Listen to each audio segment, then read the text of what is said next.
kita akan coba lihat yang ilustrasinya untuk yang spektrum kontinu. Catatan yang lain, kita sudah punya persamaannya untuk DTFT dan inverse-nya.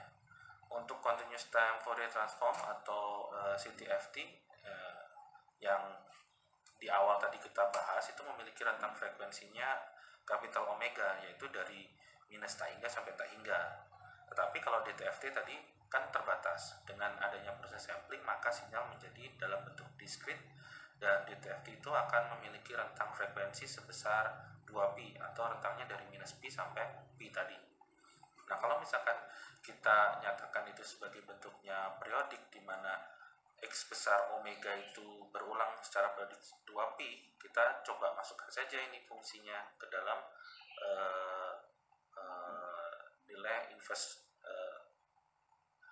DTIFT-nya. Jadi kita punya sigmanya seperti ini, dan kita tinggal menggantikan nilai omeganya di sini. Nah, setelah kita coba breakdown, kita coba bagi E pangkat minus J omega N dikali E pangkat minus J 2pi N. Nah, ini kita bisa kenal karakter yang sudah kita pelajari sebelumnya juga, ya kan? Bahwa di sini akan berharga 1 untuk N bilangan integer. Jadi kalau kita diskrit kan biasanya berhubungan dengan bilangan integer. N-nya sama dengan 1, 2, 3, 4, dan seterusnya. Atau N sama dengan 0, 1, 2, 3, 4.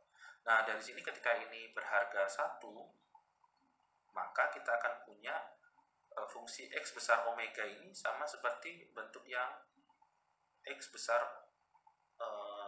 omega kecil sama dengan X besar omega kecil ditambah 2pi. Jadi ini menunjukkan bentuknya adalah periodik. Nah, dari ilustrasi kalau kita coba gambar ini periodik dan kontinu, maka pada domain frekuensinya kita punya bentuk seperti ini. Ini ilustrasinya ya, kita buat plot kontinu warna merah. Nah, dia akan periodik.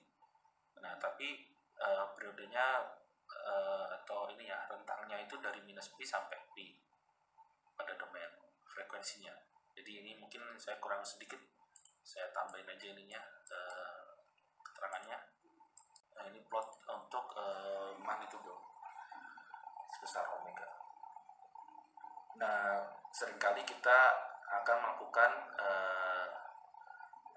analisis untuk satu sisi saja, dan cenderung kita perlu mengetahui batasan dari frekuensi Nyquist atau frekuensi maksimal yang kita punya, karena sifatnya ini periodik, ada perulangan. Jadi kemarin kan kita sempat bahas berkaitan dengan aliasing juga.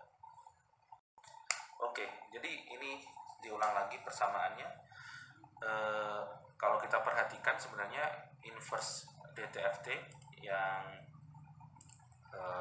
bentuk ini itu tuh mirip seperti dengan bentuk yang dulu kita pelajari, yaitu koefisien deret Fourier untuk suatu sinyal. Ini bentuknya mirip. Ini kan sama-sama diskritnya. Ini seper 2pi, tapi ini seper T0 besar, T besar 0 atau satu periode. Ini juga integralnya satu periode. Nah, ini kebalikannya untuk dalam domain frekuensi, dalam domain time. Ini E-nya pangkat minus, ini pangkatnya positif. Jadi secara umum ini kita melihat pola yang berlawanan gitu ya. Kalau kita coba petakan bentuknya seperti ini. Jadi sinyal yang sebelumnya periodik dan continuous Fourier series, yaitu pasangannya atau seberangnya itu adalah di diskrit dan apriodik di sini, DTFT. Nah, nanti pasangan satunya lagi kita berhubungan dengan Fourier transform dan DFT di sebelah kanan. Ya, ini untuk melengkapi tabel pemetaan yang sebelumnya kita sudah pelajari. Nah, kalau kita rangkum kan banyak tuh persamaannya ya, mudah-mudahan ini nggak bingung nih. Kita bisa tunjukkan dalam slide ini. Yang pertama itu deret Fourier atau Fourier series. Kalau di sini saya tulis CTFS, Continuous Time Fourier Series. Yang bagian bawah continuous time Fourier transform berhubungan dengan integral Fourier. Jadi ini bentuknya sama-sama integral. Kalau yang ini kan ada sigma, ini ada integral. Kalau DTFT kebalikannya, ini integral, ini sigma. Oke. Jadi hari ini sampai di situ ya, review tentang pembahasan pembahasan DTFT. Pada prakteknya nanti kita lebih banyak kalau engineer itu berhubungan DFT sama FFT.